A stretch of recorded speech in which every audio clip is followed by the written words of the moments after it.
Hey, I want to tell you about RacerX's latest promo that they have going on. If you subscribe or renew today, you're going to get some awesome stuff. You're going to get a RacerX trailer sticker and a license plate frame. Obviously, you get the 12 print and digital issues. It's just $30 a year. You get a super sweet license plate frame and obviously the trailer sticker to let everybody know that you rep and read the greatest brand in Moto. Go to racerxonline.com/Moto Marketing and subscribe there. Hey, I want to tell you about Moto Brand. Moto Brand was founded during the 2020 COVID-19 pandemic when the sport that we live for was taken from so many of us, whether it's cycling or moto, waking up on a Saturday morning knowing that your local track was closed, there would be no Supercross, and for many of us that we couldn't even hit our favorite local riding spot or trail with our crew. We are forced to be reminded of how much the sport of moto and cycling truly means to us. Moto Brand represents a collection of individuals that not only ride, but live to ride. It's what we think of at all times of the day, and sometimes at a detriment to your relationship with your significant other. It's for those that look at their motorcycle or their bicycle as part of their identity. Maybe it's the way that you bond with your son or your daughter or your spouse. Perhaps it's your way to blow off stress of your day job, or even, hey, it is what it is, maybe even it's your marriage. This sport is more than just a sport. For many of us, it's a way of life. It's what keeps us ticking. It's what keeps us living. Moto Brand was created for a purpose, to be more than just a shirt that you can throw on in the morning, but these designs represent who you are and what you stand for.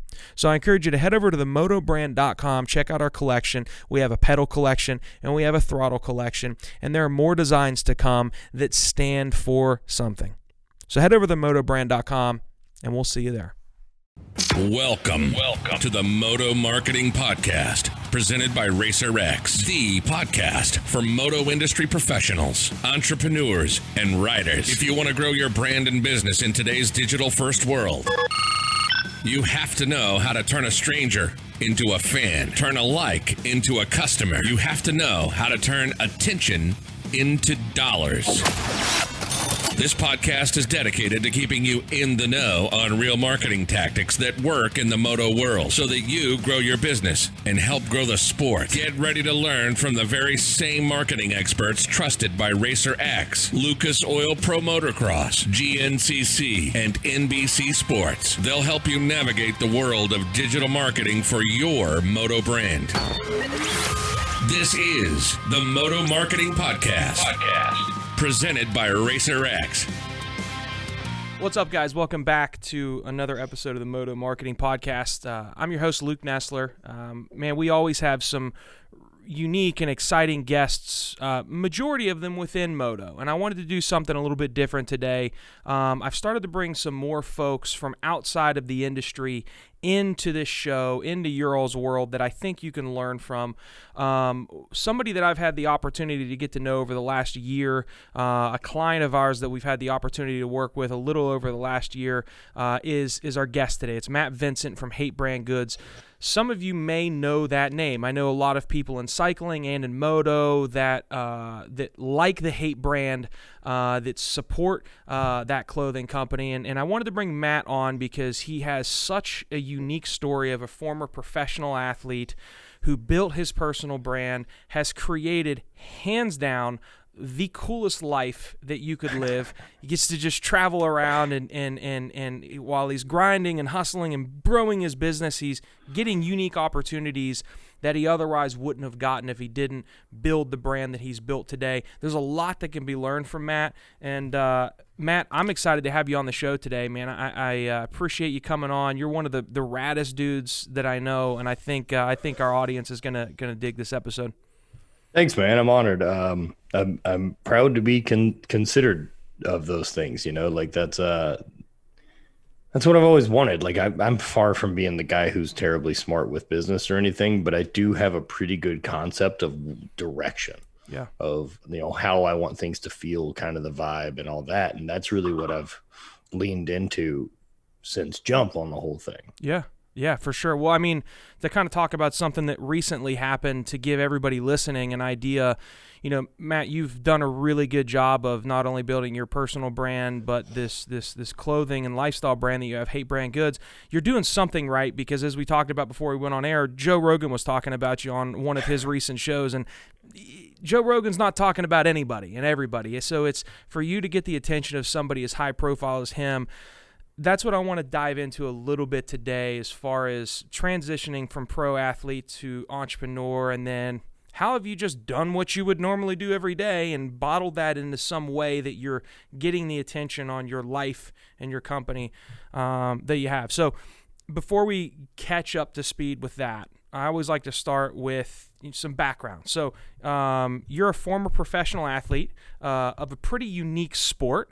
Let's talk about that. What? Let's tell everybody what you used to do and how you got into that. So, my professional years, I guess, of competing, and we'll leave that as simply defined as I got paid to compete in a sport, and did for about 10 years. So I competed in the Scottish Highland Games. For those of you who aren't familiar, it's a handful of events, 9 total, and it's the Scottish heavy athletics. If you're looking for familiarity with it, it would be when you see the guys in kilts with a telephone pole. That's the caber. That's one of the events that we did, and I competed in that for about 10 years and was pretty good at it. Got to travel around the world and compete, and managed to win a couple of professional world championships in 2012 and 2014, and then a bunch of second place finishes. Yeah.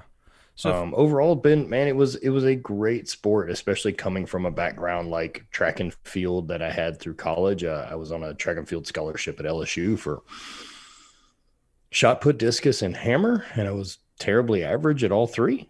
And then after college, I tried my hand at a lot of things, man. I tried to open a bicycle shop, and it didn't quite pan out.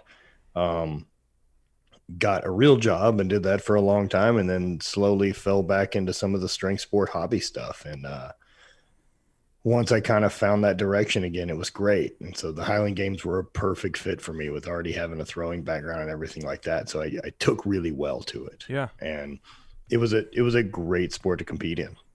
If anybody's watching this and they're like, well, I'm going to go look up some videos or photos of Matt doing this. Matt looks very different now than he did when he was competing. Much smaller, much leaner. Yeah, I'm about 60 pounds down from where I was competing. Yeah.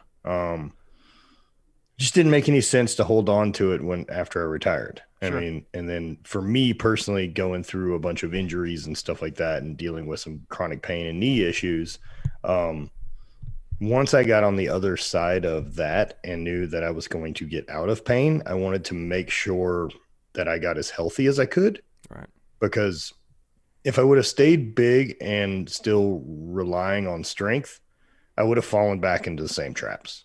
Yeah. And it would have been such an exercise in futility. Like, it's a weird thing, right? Like, I know as a competitor, there's a handful of things I didn't accomplish in my career. There's a world record or 2 that I wanted, that I was close enough to. And then there was also 1 or 2 big games that I wanted to win. I've always wanted to win Pleasanton and never was able to quite put it together.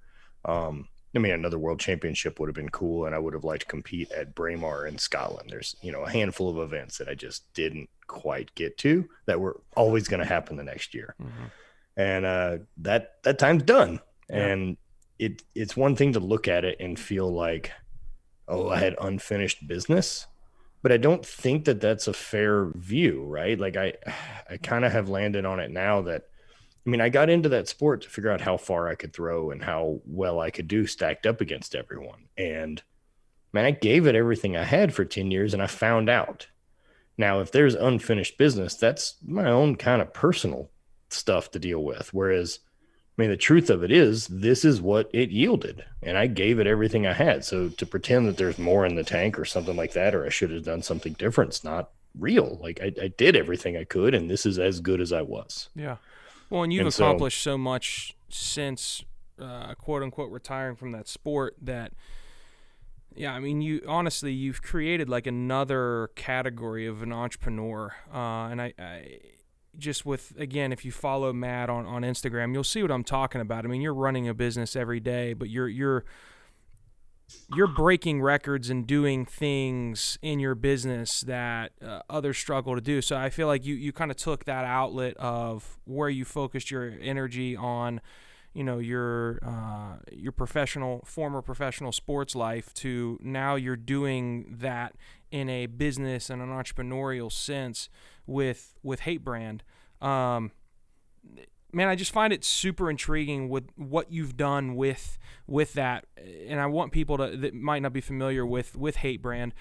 Where did that come from? Let's start there, and then we'll go into how on earth did you grow it to what it is today? Because you have a cult-like following. I mean, people wait for the next drop, and they attach themselves to your brand. How did you do that? That part's been cool. It developed. So I wrote a book going into my first professional season about how I train for the Highland Games. I was kind of applying. There wasn't any information out there.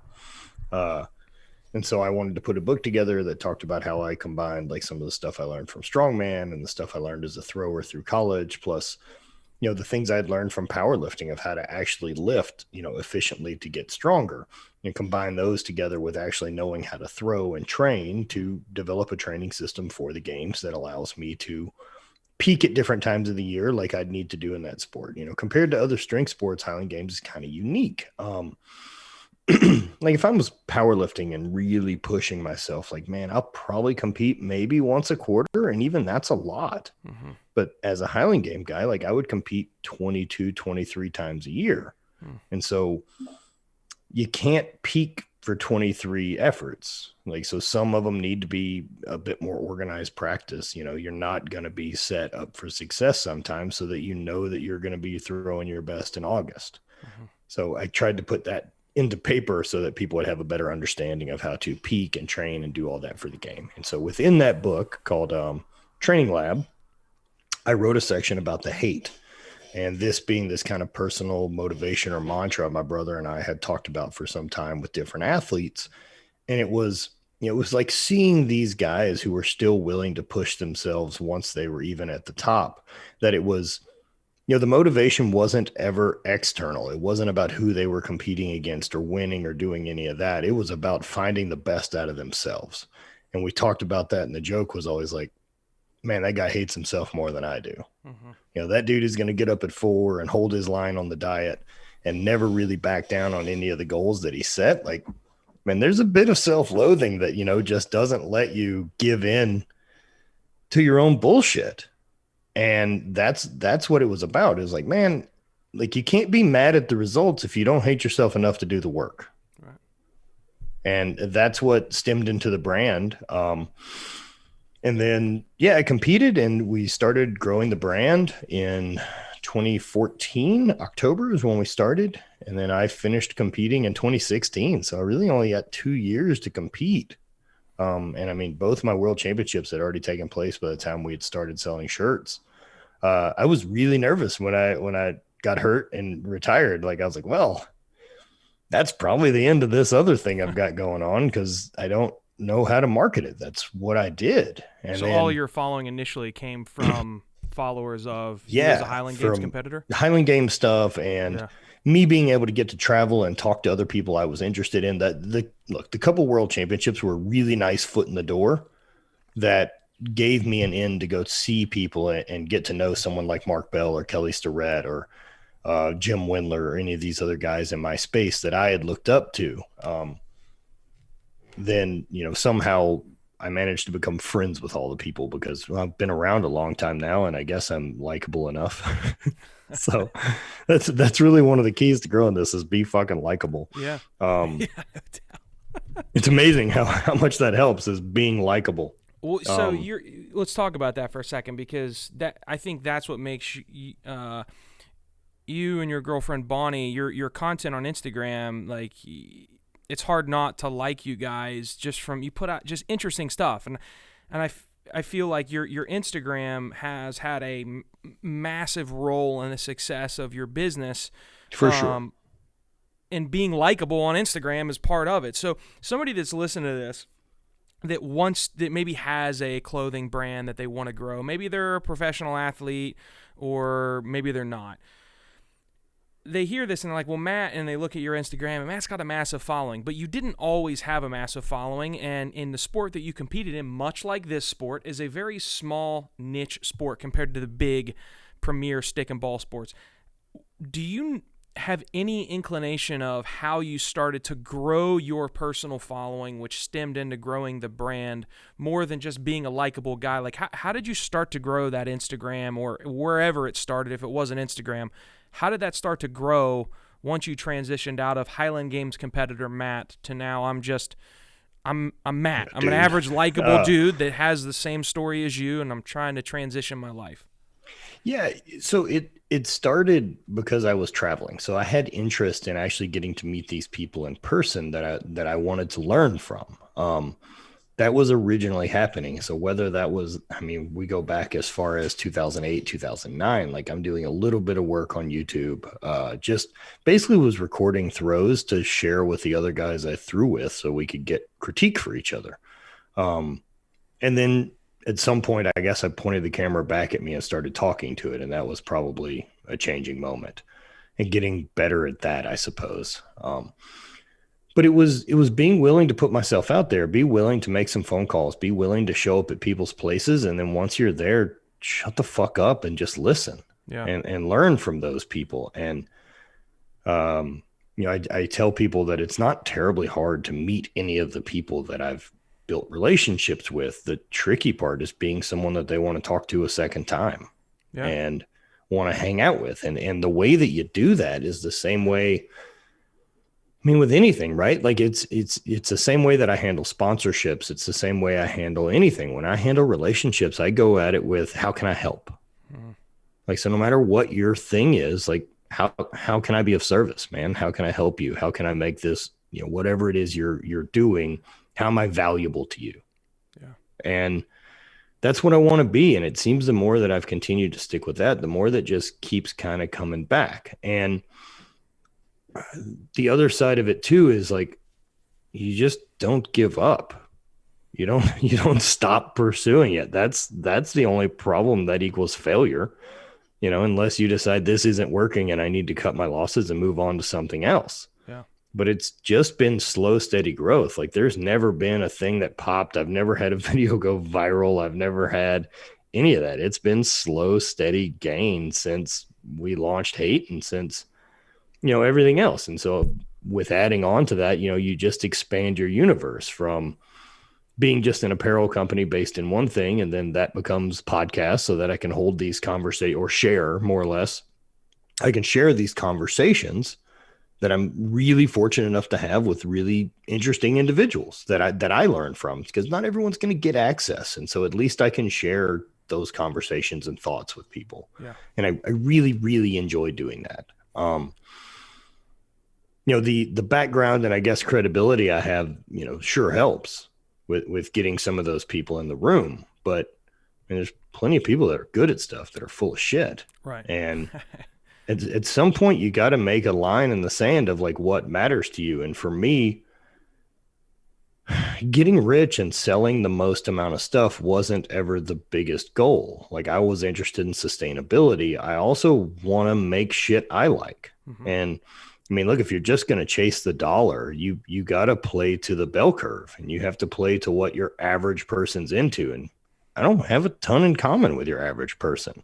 And so I don't really want to make shit for them. Yeah. And that's fine. Yeah. But you don't get both. Right. You can't hold that line and want to do your thing and then be mad that you're not seeing the giant growth curve that could come from, curating everything you do to that audience. Somebody said to me early on, I can't remember who it was, but I never forgot this, that if you try to appeal to everybody, you end up appealing to nobody. And they looked at all kinds of examples in sports and fashion, presidents. The person that tries to appeal to everybody usually gets forgotten about. And I think there's a lot of businesses that even in a small niche space like Moto, they try to appeal to everybody in Moto instead of picking and choosing what they're passionate about, which is exactly what you're talking about. Hate isn't for everybody. Look at different businesses, right, that succeed, like Raising Cane's. You guys deal with them? Like, familiar with them as a business? I'm familiar with them. We don't deal with them. Yeah. So there's 4 fucking things on their menu. Yeah. It's chicken fingers. Yeah. One of them just happens to come between slices of bread, which no one orders ever. And so, like, do one thing well and do it Yeah. full blast instead of trying to do 20 things half-assed. Yeah. And so, like, I knew, what the direction of the brand wanted to be and kind of the feel for it, and allowing that to kind of adapt and grow and change with me and create stuff I'm interested in. That's always been kind of the rule of thumb so far. Is I look at opportunity and I look at kind of feeling of stuff, even looking at designs or any of that. Are we going to put it out? It comes down to, it's either a fuck yes or it's a no. Mm-hmm. And I know me well enough at this point that if it's going to be something I'm lukewarm or tepid about, it's not going to succeed because I don't care enough to give it full attention. Yeah. I'm not smart enough for shit to just work with half attention. Right. Yeah. Like I've got to give it, I have to be obsessed. Right. Hey, I want to dive into, we're going to take a quick break. When we come back, I want to dive into just kind of the model around Hate Brand. First off, I want to dive a little bit deeper into what Hate Brand is and stands for. You talked about how that concept came from your book, but then the model around that, because you do have a really unique model from how you launch products to how you promote products. You do a lot organic. You've done some stuff with us, and I want our listeners to learn a little bit more about that. So we're going to do a little bit of business. We'll be right back, and we'll finish chatting with Matt Vincent of Hate Brand Goods. Stick around. Fly Racing's 2021 line has been improved and expanded, offering the industry's widest range of moto and off-road products. Led by the revolutionary Formula helmet featuring Rheon technology, Fly Racing has taken big steps forward with the all-new Light Pant and Zone Pro goggle. It's going to debut this year at the Monster Energy Supercross by Justin Brayton and the Muck-Off Honda team. The Zone Pro goggle delivers premium performance from a brand you know and trust, fearless pursuit, Fly Racing. It's personally the gear that I wear. I've worn it moto, BMX, mountain bike. I've worn it and repped it for years. In my opinion, it's the best. Be sure to check out their goggle, their helmet, and all their gear. Fly Racing. Hey, big shout out to our friends at FMF. Little D and the guys are always doing some pretty exciting things, not just with the performance products, but man, they've got the coolest apparel in the game, and I want to give you guys an opportunity to get that at a little bit of a discount. If you go to FMF and pick up any gear you'd like, hats, shirts, whatever it is, upon checkout, if you enter the code MMP30, MMP30, you can get 30% off. So MMP30 at checkout and get 30% off your order on FMF apparel. All right, welcome back. We got Matt Vincent with Hate Brand Goods. Matt, talk to me again. You talked about where the concept of hate came from.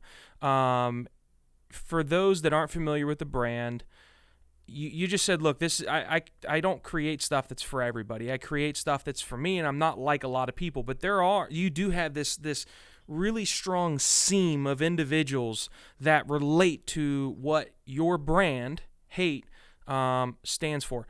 Talk to me about that. What does Hate Brand stand for? And then how did you start to get that mission, that message out to the people that needed to hear it, that were going to resonate with it?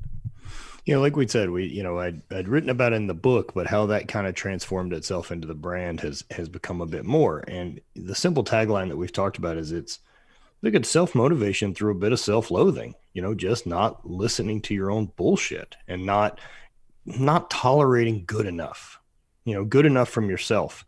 I think people push themselves for a lot of different reasons. One of those kind of being this external motivator of pleasing people around them, or how people are going to view them, or trying to get likes, or trying to do the thing that makes things more popular. Right. And if you chase that and then you appease those people, then you're stuck creating shit for them, and then they own you.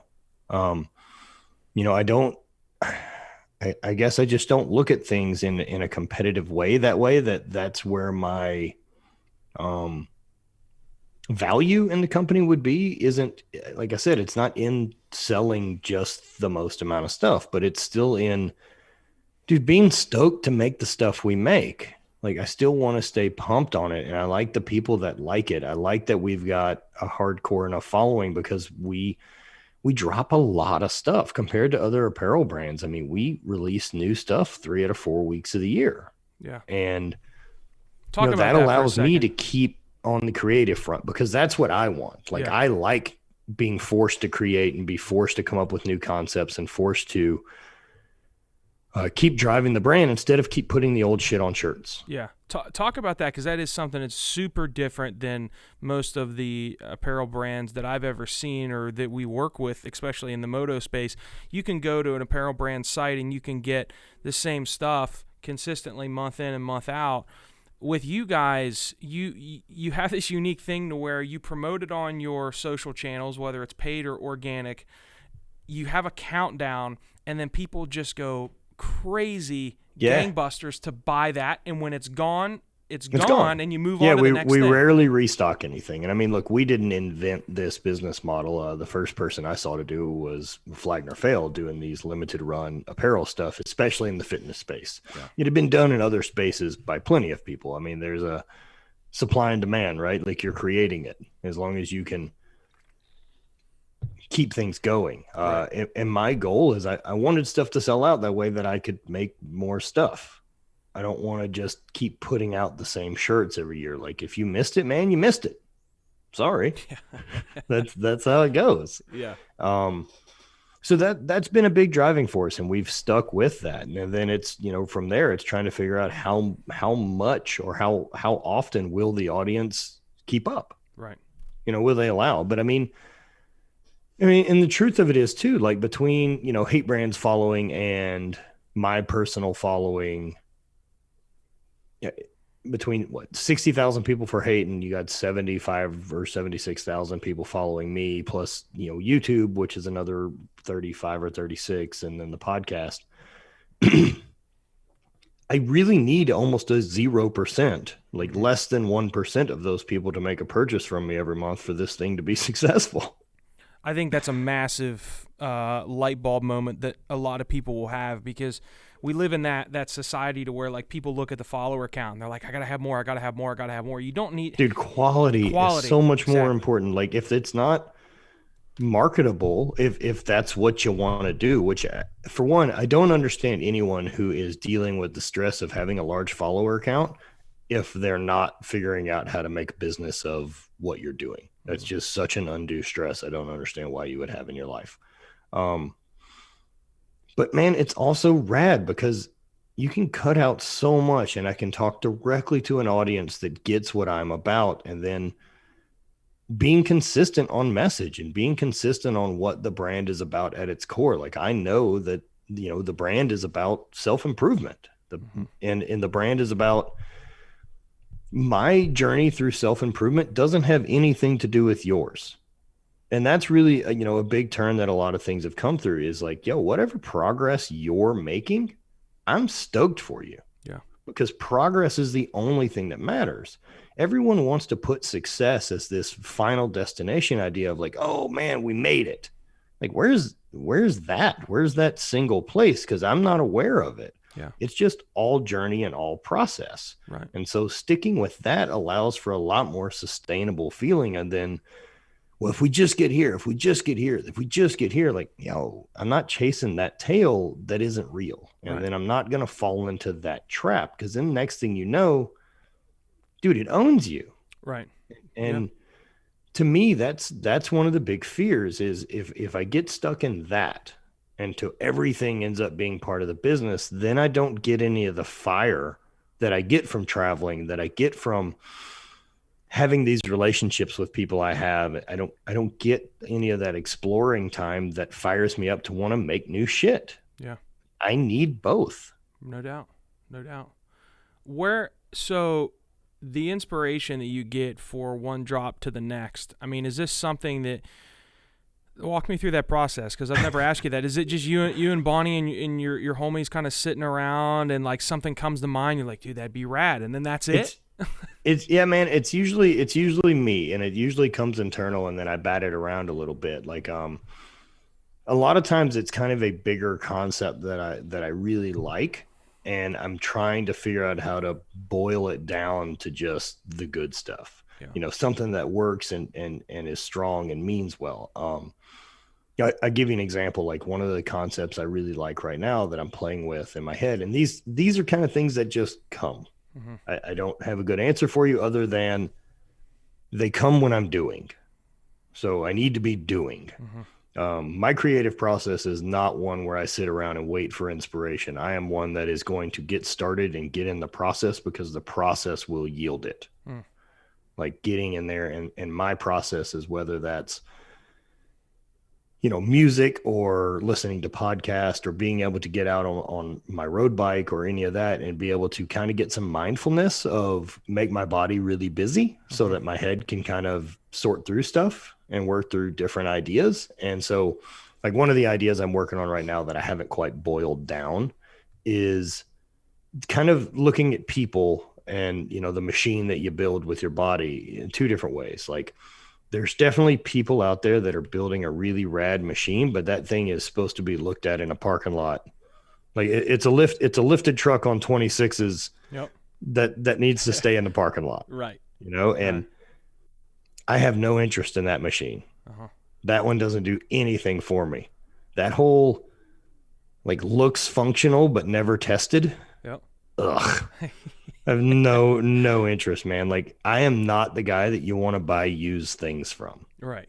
Because they're used. Because I want to know their limitations. And I feel that way about my body too. Like, dude, whenever my time is up here in this existence or realm or whatever it is, and I get a chance, whenever it's turned back in the materials time, I guess, and I get to hand the body back over for recycling or whatever it is. Like, I hope whoever's looking at it is like, well, this is ruined. Like, there's no miles left in this. We can't turn this back in. So that's a like, concept. Yeah, dude, I want to squeeze. I love that. Like I relate to that completely. So what you're talking about right now, that's the shit that goes through your head. Yeah. And And it so comes it's out as a design continuing to boil that down to like whatever. That's badass. The base of it is. And so the designs stand for something. That's like, I think that's what you did one recently to where it was a candle burning at both ends, and it's when it finally comes out and it's pinned to paper or ink to garment. It's literally just not a logo. It's a symbol that literally when the right person that it needs to resonate with sees it, you're like, holy shit, I get that. Like the candle burning at both ends. Yeah. I saw that and I'm like, holy shit, I totally understand exactly what that's supposed to mean. Is that what you're talking about, to where it's not for everybody? Dude, that's exactly right. It's more than, look, I didn't think it was sustainable to just keep putting hate on different shirts. Meanwhile, I spell it weird. And most people can't pronounce it, so I have that going for me as a brand. I don't think anyone would have recommended doing what I've done, but it's cool though. I mean, because my wife, my wife knows what it means. My sister-in-law, who just turned 18 today, when she first saw me wearing the shirt, she was staring at me, and I know she didn't want to ask what it meant. But I think that's what's cool about your brand, because the people that know it. Like when I have a friend. Yeah, it definitely has created a bit of a club. Yes. Right, and especially those who really get the core message, and like, man, the interaction that I get from fans and stuff like that, of people that talk about like what this meant or the mentality or what it was, or reading stuff I wrote or put out, and really that's it too, man. I enjoy the media creation side of things. I love writing, and I like doing books, and I like talking on the podcast. I like making YouTube videos. And I mean, Hate Brand is another outlet of creativity, but it also funds me the ability to do all those other things well. Right. Last thing I want to talk about, because we've talked a lot about Hate Brand, but what's unique about you and your company is it's all one thing. Like, people that follow Matt resonate with Hate Brand because it is Matt in a brand's form. And then you've got your own thing going to where you've got brands that you work with in the past, like Monster, Hydro, like Eat Right Foods. I don't know if you're working with Specialized, but you're in cahoots with them at a much greater capacity than others. Where was that just kind of a byproduct? You're like, holy shit, this is cool. These brands want to pay me to work with them. Like, where did that whole influencer side of this thing come from? Well, like I started being sponsored as an athlete whenever I was competing. Right. And so I'd picked up a supplement sponsor, like USP Labs at the time. And then it wasn't getting paid from anything, but I immediately thought that if I had eyes, then I mean, that's valuable. Right. And so, that route is just how things continued to go. And the more that I really enjoyed sharing the journey, like I really enjoyed sharing how training was going. I like talking to people about it. I like giving a true look at what it was and never trying to chase the viral thing. Yeah. And so that way, the one that would always bug me, man, is like, I just never wanted to be thought of as a clown. And because I've never gone that route, I still have enough respect to work with major companies that I'm not full of shit. Like I actually get to be a real athlete and be respected in the industry by a lot of people from a lot of different walks of life, because I've kind of done a bit of everything from weightlifting to powerlifting to, Highland Games and track and field, and now some business stuff and, kind of figuring out the marketing side of stuff too. And then sponsoring other athletes. Like there's a lot of hats you figure out. Yeah. But yeah, it's always been rad to be able to work with cool companies. I'm just picky about who I want to work with, because I don't want to have to market something I don't give a shit about. Yeah. And so I only work with companies that I'm into. That makes it easy. That also, like PowerDot or Monster or Sorinex or any of the other sponsors that I've been lucky enough to have, like, PowerDot, Sorinex, and Monster, like I haven't changed sponsors with them. And Sorinex is almost 10 years. Wow. Like PowerDot's probably 6. Wow. And then, Monster's 4. I don't want to bounce around from some stupid $50 campaign, because, then what is your word worth? If you'll just shill it out for anyone who does anything, then why would I listen to what you say to buy things from you? Yeah. Are you familiar with Tyler Pierce, the vegan cyclist? Do you ever watch his stuff on YouTube? I'm familiar with Vegan Cyclist, yes. Okay. So we actually, I got to know him a little bit over the last year. And when your episode airs, I believe Tyler's is going to be the one just before it. Cool. And he's been on the show a couple of times. And this time I had him come on and talk about sponsorship because in one of his recent videos he talked about it. And what you're talking about was one of his major points, and he kept saying, don't be gross. Don't be that guy that picks up this random product and is shucking it that week because you're being paid, but then next week you're talking about another product and your followers are like, wait, this guy doesn't really believe in any he'll of shill these. for anyone who writes a check. Yeah. Right. And then your word's not valuable. Yeah. Like, man, I'm consistent on the stuff that I'm into. Yeah. I think quality food matters. Yeah. At this point in my career, supplementation, like the stuff I want to take, I want stuff that makes me a better human. Like I don't give a shit about pre-workout. Right. I have caffeine. Caffeine's worked forever. So I'll just drink Monster and go to the gym. Also, like I'm retired. So my training I'm not going in for the intense session that I was at some points in my life. And that's cool too, to be at a different chapter of your life. And so like the supplements I want to take, man, are like Alpha Brain or any of that type of stuff that helps gut digestion, stuff that makes me feel better, stuff that allows me to be me better. Right. Like that's what I'm interested in, whether that's, dabbling in everything else too, from, cannabis and CBD to deal with joint pain or anything like that. Like I don't have a limit or a line morally of like, oh, this is a problem. Right. I am interested in performance enhancement across the board. And now that I've kind of survived my athletic career, I'm interested in performance enhancement as a human. Mm-hmm. And at some point, if you're going to share important stuff with people, you need to be the one who's filtering the stuff you share, because man, you just can't promote fuckery. Mm-hmm. Right. And, back to what you'd said earlier about the Joe Rogan thing, right? Like, I'm so glad that I wasn't brought up on that show because of some silly viral video looking like a clown. Right.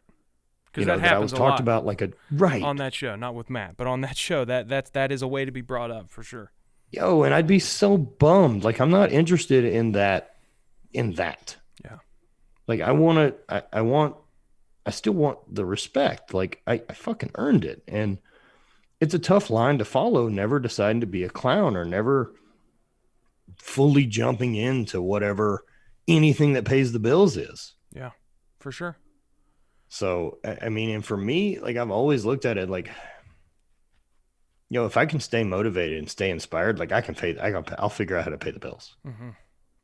I can adapt and be smart and not get so locked into a thing that it has to be that way, that I can kind of grow and adapt. And I mean, it's tricky, right? Like you figure most of my YouTube audience was built on me throwing, and I haven't thrown since 2016. Yeah. It's just done. Right. And yeah, I don't want to keep chasing that thing. Yeah. I'm going to change, man. And it's okay that the audience either goes its own way or decides to change with me. Exactly. Man, like I told you, this is a shorter show, and Matt's a guest that I could. There's so many. I'm a talker. There's so many ways I could go with this right now and just keep talking. Man, I hope, and I know that we did, because I know that this space, there isn't a ton of people that have been introduced to Hate Brand and to Matt, and I hope that I introduced at least a few people to your brand, because man, I can't encourage people enough to go check your YouTube out, your Instagram. You've got an awesome podcast called the So Podcast, and you're just a rad dude. I told you my staff loves working with you, and man, you've built something cool. But beyond that, like but dude, and you guys too. Like you guys have been rad for this. Like there's so much bullshit out there when it comes to these marketing companies that come on board and promise you everything. And I mean, look, we're lucky enough to live in a time that we have guaranteed positive return on investment with ads. Yeah.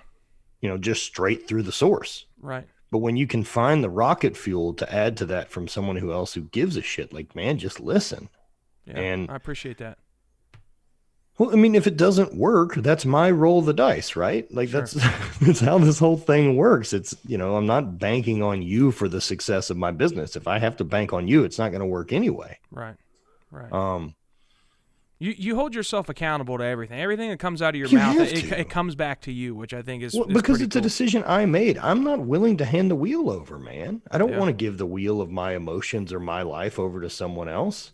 At the end of the day, like I feel this way about accountability and responsibility. Like if I was going to borrow your car today and I was going to back it into something and dent it, that's my responsibility to fix because I borrowed your car. Mm-hmm. But if I was to lend you my car and you backed it into something, I'd take responsibility for that too, because I gave you the keys. Yep. Now, I appreciate you as a friend not being a piece of shit and wanting to fix it. I'm not going to argue with you about it.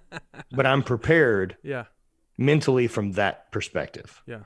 And so that keeps me from ever getting disappointed or emotionally letting someone else take control. I mean, at that point, I make a decision to go, cool, lesson learned. And they don't get to use my shit anymore. Yeah. You know what I mean? It's a good example that we're laughing about it, but there's something to be said about what you said. But that's everything. That's good or bad with the business. Like, man, the good, the bad, all of it, it's all part of it. Like you don't get one side without the other. You don't get success without struggle, and you don't get the longevity and sustainability without trying to be smart. Right. And now that we're, 6 years into running Hate, I mean,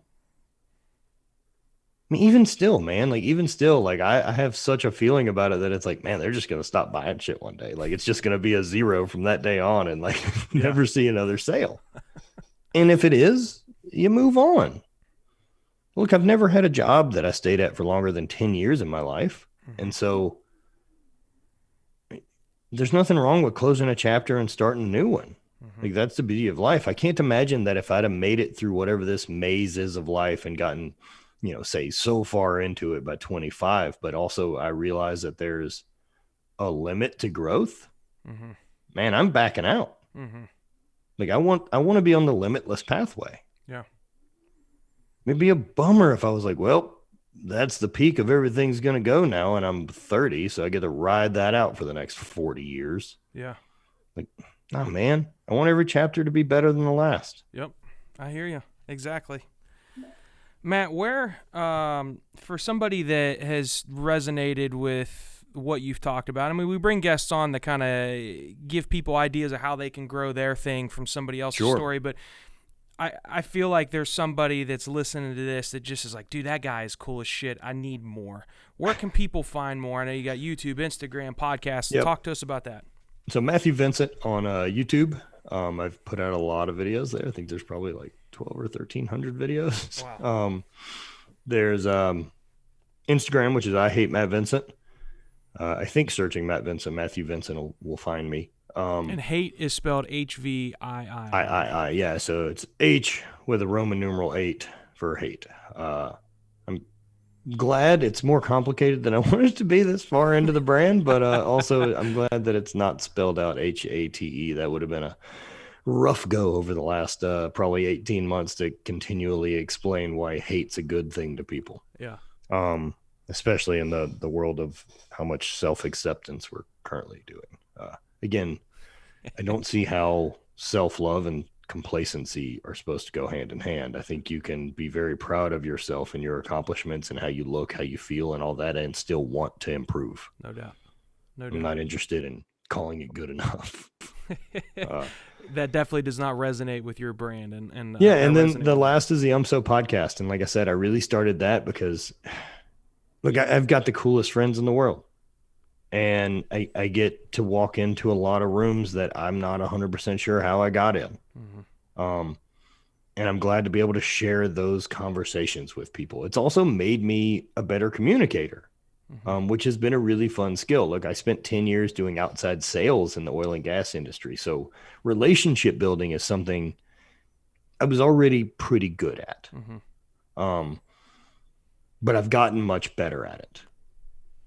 I've gotten better at it now to where like I really care about trying to link certain people to certain people because I know that they'll wildly benefit from each other. Yeah, for sure. And it's been good, man. Like I said, I'm glad that I've had some sustainability and I'm still respected and doing all those things. So hopefully we'll just continue doing this as a weird old guy. Man, you've done a lot of cool shit, and yeah, I mean you could sit and scroll on Matt's Instagram for hours and just be entertained by, I mean, you know, what you did on New Year's Eve. Like, you look like you were... Man, that was a good time. Yeah, it looked like you were at a mini, what's the like a mini Burning Man. Mini Burning Man, that's what I was... It's basically what we did. We just had about 15 of us. Yeah, it was rad. Dude, like, there was a realization, right, that, like, once this worked enough that I decided to pull the ripcord on regular life and pursue my own thing across the board. That, you know, look, and that's a weird one, right? Because you're generating income out of the ether. Mm-hmm. Like there's not a safety net whatsoever. Like if we aren't selling stuff or I'm not creating, like, yo, I'm not getting paid. Mm-hmm. And I like that.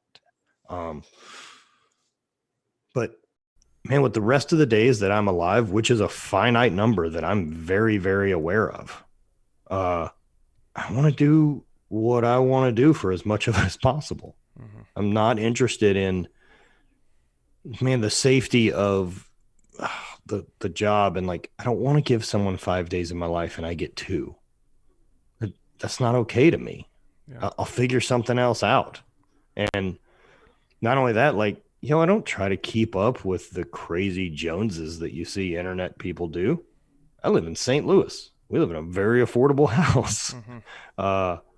The Midwest is not expensive. And so you keep overhead down like that and live well within your means. And that's freedom because I'm not owned by some $6,000 or $7,000 a month mortgage or a $10,000 a month mortgage because I feel like I deserve some $1 million house. Like, you don't deserve shit. Yeah. You only get what you earn. Yep. That's it. Dude, people are gonna fucking dig this podcast. It's yeah, man, it's again, I could talk to you for hours. Listen, for anybody that learned from Matt or you're like, man, I'm resonating with what he says, listen to his podcast, check out his Instagram. Hopefully one day we can get you back on. Matt and I tried to get you out here last year to do a ride trip, and then obviously COVID hit. So if we can make that happen in the coming year, and maybe we'll get Matt in studio to do a follow-up episode. That'd be sick. Be super fun. Awesome. Matt, I appreciate it, man. I'm grateful for you coming on. You're all over the place. So for you to Luke, I pause appreciate for a the minute. help, dude. You reaching out and wanting to work with us and kind of, walking me through how all that goes, man. It's been a game changer for us. And so, like, thank you. No, I appreciate it, man. It's been fun. For sure. We enjoy working with you, and thanks for coming on the show. Yeah, man. All right, brother. I appreciate it. No worries.